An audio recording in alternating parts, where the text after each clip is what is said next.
Actually net से related qualified जो बच्चे हैं, जीआरएफ है, नेट है, पीएचडी है, उनकी जो वैकेंसी है, जॉब है, वो पिछले 7-8 साल से बिल्कुल भी एकदम अलग से कर दिया गया, उनको निकली नहीं है बिल्कुल भी, बच्चे अलग ऑप्शन निकली ट्राई नहीं करेंगे। है।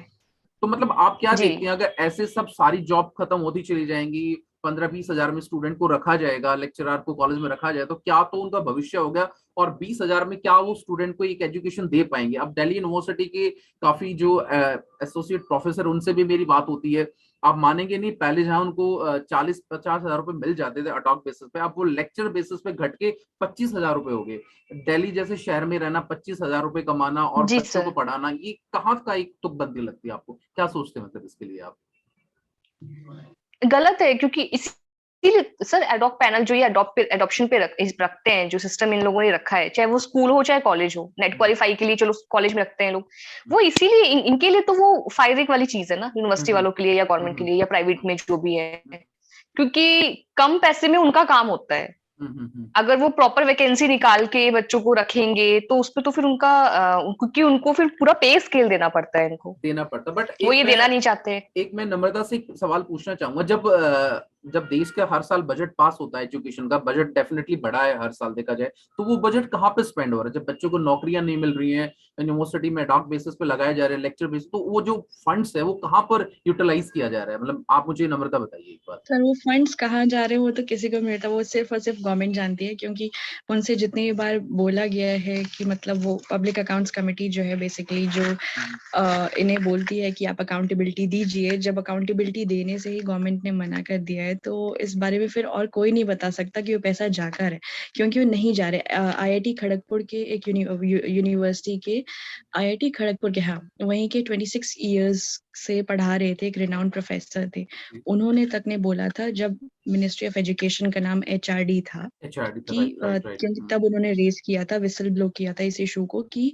हर साल जब बजट पेश हो रहा है, लेकिन आईआईटीज जैसे पहले थे, उनकी बिल्डिंग, इंफ्रास्ट्रक्चर, सब कुछ आज के टाइम में वैसा का वैसा ही ढांचा भी खड़ा है, इंफ्रास्ट्रक्चर भी खड़ा है, कुछ चेंजेस नहीं आए। जबकि ऐसा भी नहीं कि हर 5 साल में बजट पेश होता है, हर साल होता है।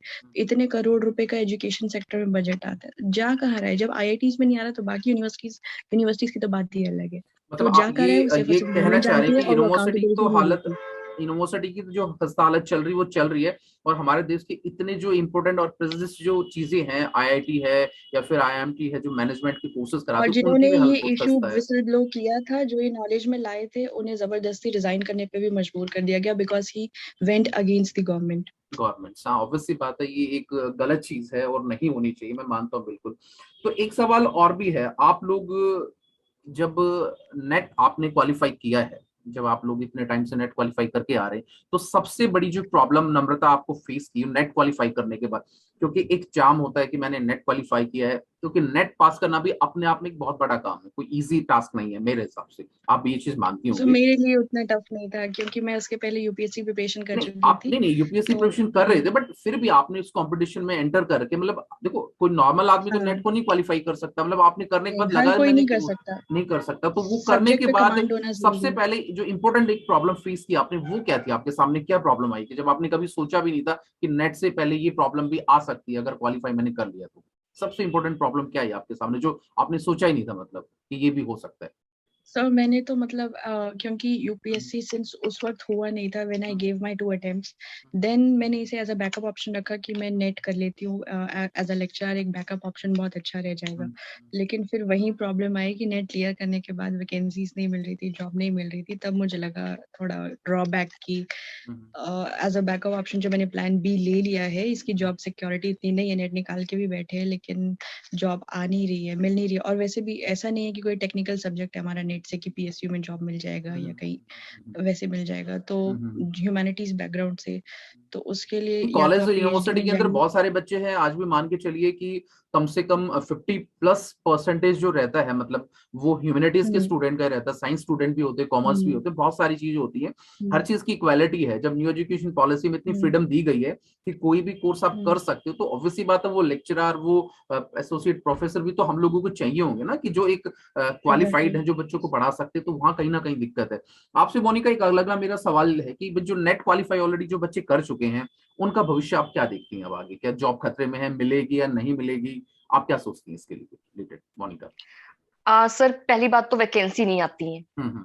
ठीक है। फिर दूसरी बात, जो अगर ये लोग परमानेंट वैकेंसी जो निकालते हैं तो वो ज्यादातर स्कोर कार्ड के ऊपर डिपेंड करती है। ज्यादातर यूनिवर्सिटी वही करती है कि वो हर उस पे 10th 12th graduation, JRF, PhD holders, MPhil, उन सबके लिए अलग स्कोर कार्ड निकाल के वो टोटल 100 में से करके वो जो वैकेंसी वो करते हैं, फिर उसके बाद इंटरव्यू के लिए बुलाते हैं। ओवरऑल उसका वेटेज निकाला जाता है। हाँ जी, हाँ, हाँ जी, वेटेज API निकाल स्कोर। के ये तो सिस्टम भी उसके तो बाद गलत वो ही है लोग, ना, नहीं जब आप ये लोग सिस्टम गलत है आपने नेट क्वालिफाई क्योंकि किया है, या तो आप मास्टर्स के स्कोर जी देखिए या फिर आप नेट के स्कोर देखिए। अगर आपको लगता है कि नेट करने के बाद भी ज्यादा कंपटीशन, तो एक स्क्रीनिंग टेस्ट होना चाहिए, उसमें भी और क्वालिटी निकल के आए। जी बिल्कुल, यही जैसे अभी राजस्थान यूनिवर्सिटी का लेक्चरशिप का हुआ है, तो वो एक गवर्नमेंट का जो एग्जाम होता है उसकी तरह गवर्नमेंट एग्जाम हुआ है, उसकी बेस पे देते हैं, वो ज्यादा बेटर है क्योंकि इसमें आप स्कोर कार्ड तो निकाल लेते हो। नेट वालों का क्या फायदा है? उसके बाद आप JRF के अलग मार्क्स ऐड करोगे, PhD के अलग मार्क्स, MPhil के अलग मार्क्स, रिसर्च पेपर के अलग मार्क्स, या आपने कहीं पढ़ाया है, एक्सपीरियंस के अलग मार्क्स, तो उसमें जो सिर्फ नेट क्वालिफाई बच्चे हैं वो कहीं स्टैंड नहीं कर पाते। ये तो वही एक कहावत होगी, एक बहुत पुरानी कहावत जब हम लोग टीचिंग करते थे, कहते कि if you can not explain then confuse it. अगर आपसे कुछ हम्म। सवाल पूछा जाए तो आप उसको एक्सप्लेन करने की वजह उसको कंफ्यूज कर दो। तो बच्चों को जब इतनी जी ज्यादा सर। ये चीजें लगाई जा रही है, तो इनडायरेक्टली आपको जॉब नहीं देना और उसको कंफ्यूज करना है कि भाई ये चीज लेके जी आई, वो सर। चीज लेके आई। तो फिर आप क्या कहना चाहते हैं, मतलब जो अभी नेट की प्रिपरेशन जो बच्चे कर रहे हैं, जो उनका एक सपना है कि मुझे प्रोफेसर बनना है, मुझे लेक्चरशिप में जाना, मुझे रिसर्च में जाना, उनके लिए आपका क्या एक मैसेज है? मतलब आप मुझे अपने बताइए अपनी तरफ से एक चीज। सर मैं ये नहीं कहती हूँ कि स्कोप नहीं है या ऐसा बिल्कुल भी नहीं है। थोड़ा सा गवर्नमेंट की तरफ से थोड़ा इस मतलब ध्यान देना चाहिए कि वैकेंसी या जो भी है, या इसका जो टेस्ट वगैरह होना चाहिए, वो सिस्टम ठीक करना चाहिए। बाकी ठीक है, पर नेट के बाद मुझे लगता है अगर आपने MPhil या PhD के लिए एनरोल नहीं किया, वो आपने नहीं ठीक से की, तो मतलब बहुत मुश्किल है क्योंकि वेटेज बहुत ज्यादा है उनका। सिर्फ नेट एलिजिबिलिटी, सिर्फ वो एक एलिजिबिलिटी बन के रह गई है अब। सिर्फ आपने नेट क्वालिफाई किया, दैट्स इट। पर अब एक बात बताइए, जैसे आपको लगता है कि अमूमन यूनिवर्सिटी है, कॉलेज है, स्कूल्स हैं, वहां पर जो गर्ल्स की जो भागीदारी रहती है वो बहुत ज्यादा है, क्योंकि ये एक पेशेंस वाला जॉब है, चाहे आप लेक्चरर बनिए, आप जी कुछ भी जाइए। तो मैं आप अगना नम्रता, मेरा आपसे ये सवाल है कि मतलब ये जो चीजें हैं, मतलब लेडीज के लिए जो ये चीजें हैं, तो आगे चल के फिर उनको कहाँ पर फोकस करना चाहिए जब इस प्रकार की जॉब नहीं मिल रही है? तो सेकंड ऑप्शन क्या है लड़कियों के पास? सर अगर देखिए नेट हुआ वो हायर लेवल पे एजुकेशन के चला जाता है, तो अगर लड़कियों के लिए है कि उन्हें टीचिंग फील्ड में ही जाना है, हम्म। अगर रिसर्च में नहीं जाना नहीं, है एज अगर एन देखिए असिस्टेंट टीचिंग जॉब बहुत प्रोफेसर। अच्छी है, मान के चलिए लड़कियों को ऑब्वियसली बात है, हर लड़की को शादी करनी पड़ती है, एक नॉर्मल सा सबसे है। Secure job. हाँ, कुछ एक्सेप्शन हो सकते हैं, that is a different thing, but कहने का मतलब ये है कि पेरेंट्स इतना पढ़ाते हैं, आगे चल के कोई लड़का उनको ठीक लगता है तो वो भी टीचिंग जॉब के लिए प्रेफरेंस देता है, क्योंकि एक टाइम बहुत एक सुटेबल होते हैं, मतलब आप फैमिली को, अपने बच्चों को, इन सिक्योर और लॉज को, पीसफुल जॉब है आप और उसको कर सकते हो। प्रोफेशनल और पर्सनल लाइफ बैलेंस रहती है। तो अभी जो बच्चे हाल फिलहाल जो है ग्रेजुएशन दिल्ली यूनिवर्सिटी या कहीं और से कर रहे हैं, तो उनके लिए फिर आप क्या बताएंगे? मतलब जब नेट में इतनी ज्यादा प्रॉब्लम होती है, उनके लिए दूसरा ऑप्शन क्या बताना चाहेंगे आप, मतलब आपके हिसाब से नम्रता? सो नेट देखिए अगर वो बच्चे हम्म, डेडिकेटेड होकर नेट की प्रिपरेशन कर रहे हैं, हम्म, करें, लेकिन एज अ प्लान बी मैं तो कहूंगी उन्हें बीएड करना ही करना चाहिए।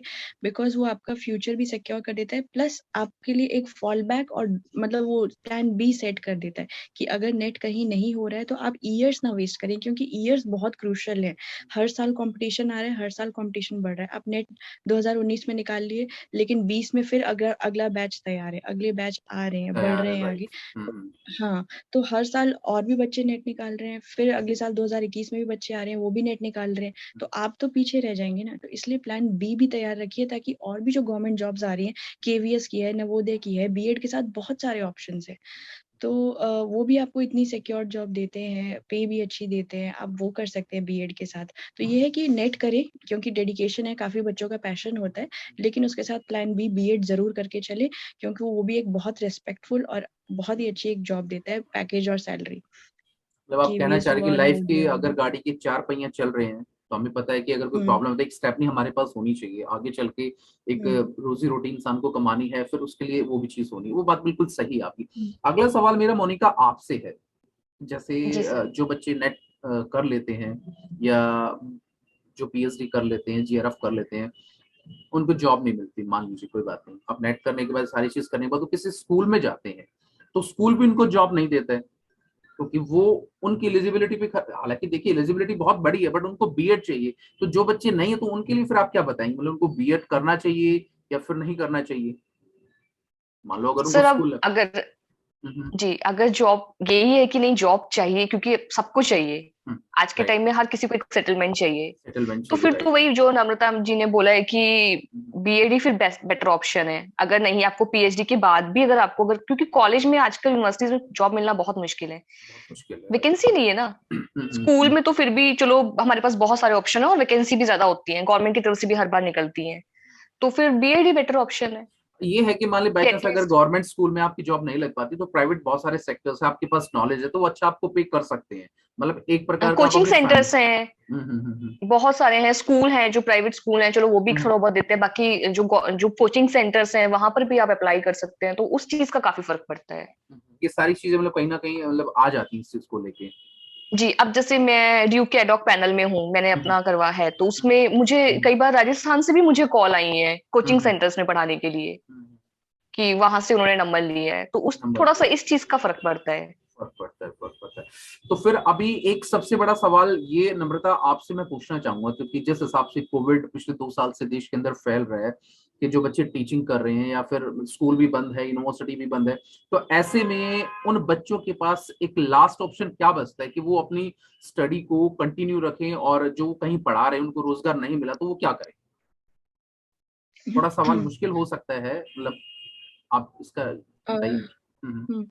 क्योंकि सर कॉलेज देखिए बंद अगर है, टीचिंग यूनिवर्सिटी बंद है। अब धीरे धीरे दिल्ली के अंदर या आसपास में कोचिंग सेंटर्स को भी हो सकता है थोड़ा कुछ टाइम के लिए बंद कर दिया जाए। अब 2-2 साल तक ये सब चीजें बंद रहेंगी तो कैसे फिर एग्जिस्ट कैसे करा जाएगा लाइफ के अंदर, मतलब क्या आप सोचते हैं इस कर चीज को दिया गया है। आज का ही न्यूज़पेपर फ्रंट पेज पे ही दिया हुआ था कि दिल्ली में स्कूल्स कॉलेजेस यूनिवर्सिटीज बंद कर दी जा रही हैं। बंद कर दी तो जा रही है? जितने बच्चे कोचिंग वगैरह के लिए आ रहे थे, जो कुछ भी था, आज से वो शायद वापस भी चले जाएंगे या कुछ ना कुछ कर लेंगे। तो ये है कि अगर टीचिंग फील्ड में आ रहे हैं, आप नेट परस्यू करना चाह रहे हैं, आप बीएड परस्यू करना चाह रहे हैं, पेशेंस इज द की। आप बीएड करिए तो भी आप पेशेंस रखिए, क्योंकि एग्जाम सर्टेन नहीं है। मतलब जैसा पैंडेमिक इश्यूज वगैरह चल रहे हैं अभी कंट्री में, पेशेंस रखना पड़ेगा। क्योंकि अगर इस बार ओमिक्रॉन नहीं आता है, जिन बच्चों ने पहले से अपना बीएड करके रखा है, लाइक हम लोग बहुत फॉर्चुनेट है कि हमारा एमडीयू से बहुत टाइम पे बीएड हो गया, और अब 2022 में देखिए वैकेंसीज, जो बच्चे 2019 वगैरह से बैठे हुए थे वो भी, जो 2016-17 से बैठे हुए थे वो भी, 2022 इज द ईयर सर जहाँ पे अभी परसों ही DSSB ने वैकेंसीज निकाली हैं, पीआरटी की भी, टीजीटी और पीजीटी की भी। काफी उसके बाद वैकेंसी निकली है। 95,000 पीआरटी की वैकेंसीज आने वाली हैं यूपी में।